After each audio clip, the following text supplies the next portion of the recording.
Hi guys, just Dave here, and if you're anything like me, you're a bit of a nerd. Comics are everywhere.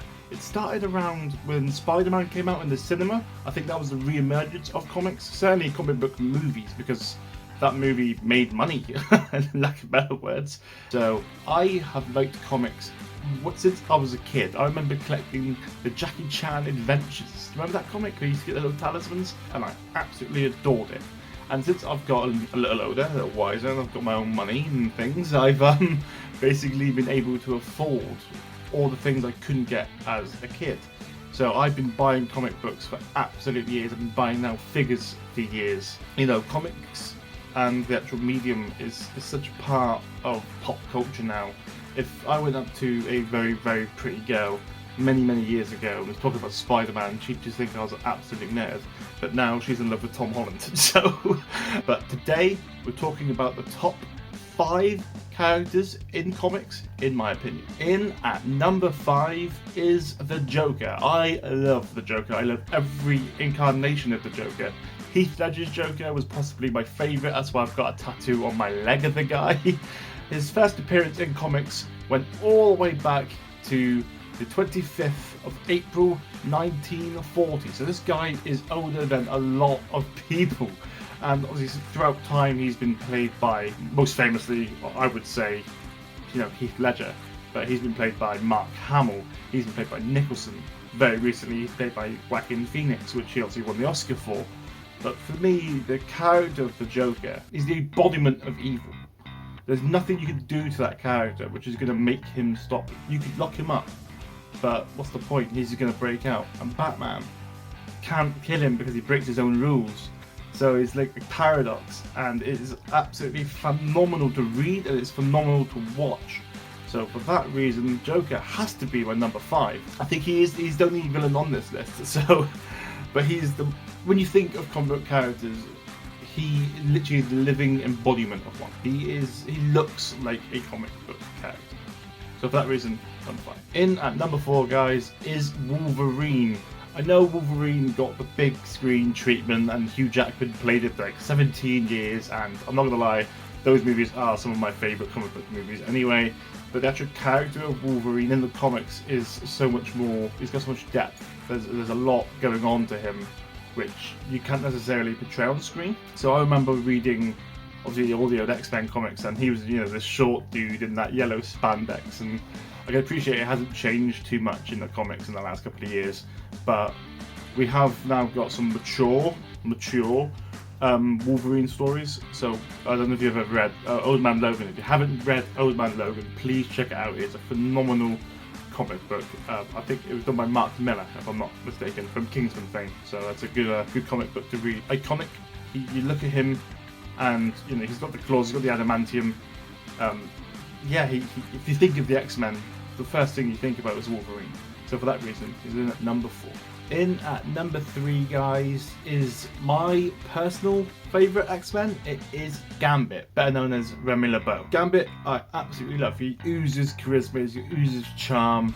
And when you actually read the character, he pervades that. He literally is the embodiment of charisma.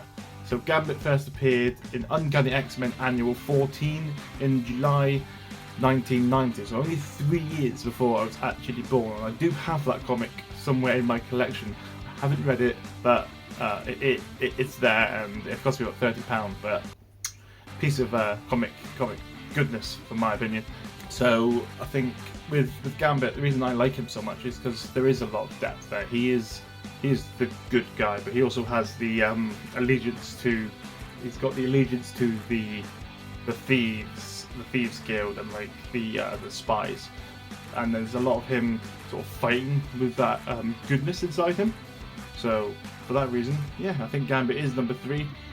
It's a shame they haven't actually brought him to the big screen. I really think that he has potential. I just don't want to see Channing Tatum play bloody Gambit. That would be sucked. In at number 2, guys, is everyone's favourite. It's Batman. Batman is bigger than comics. He is the all-time poster boy of comics. He has transcended the industry. He's Batman. It was really, really tough. I was going to put Batman in at number 1. I really was. But I couldn't. There's somebody else who I think is better than Batman. So originally, Batman was made in 1939 in the month of March. And it really does show you the longevity of the character. He has had so many, especially in the comic book, so many storylines and so many different things, so many different characters. He's got the best rogues gallery next to number 1. So he's Batman. What do you say? He's way, way better than any other DC villain, any DC hero. So for that reason, Batman is number 2.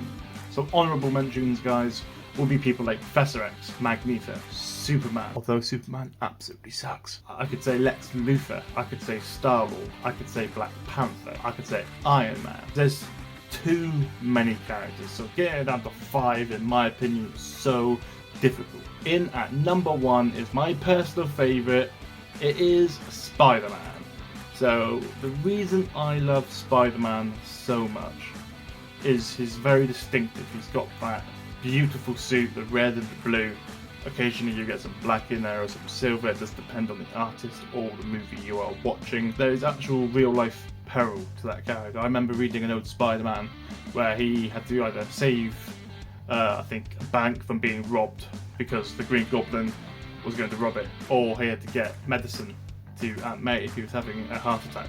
But he couldn't do both, and that for me it gives you a real life problem. I can imagine myself as a Spider-Man. Do you know what I mean? I think everyone can. I think he has flaws which make him more relatable. So Spider-Man made his debut in Amazing Spider-Man 15 in 1962, and from there he's just been from strength to strength. Obviously you've got now Tom Holland playing the role in the MCU, and I know that the ongoing gag is eventually Spider-Man's going to get younger and younger and younger, and so is Aunt May. But I think the actual core mythos, the actual comic books themselves, like Batman, he has got one of the best rogues galleries. I could list off so many villains. I think that's the reason Spider-Man is so brilliant. It's because you don't know what to expect. I feel like the college years of Peter Parker are probably the best. The high school stuff's been done. It's been done in movies, like the Uncle Ben stuff has been done. Yeah, I think Spider-Man universally, like, is an easy number 1. You really do. Don't forget, guys, I have started a Twitch channel.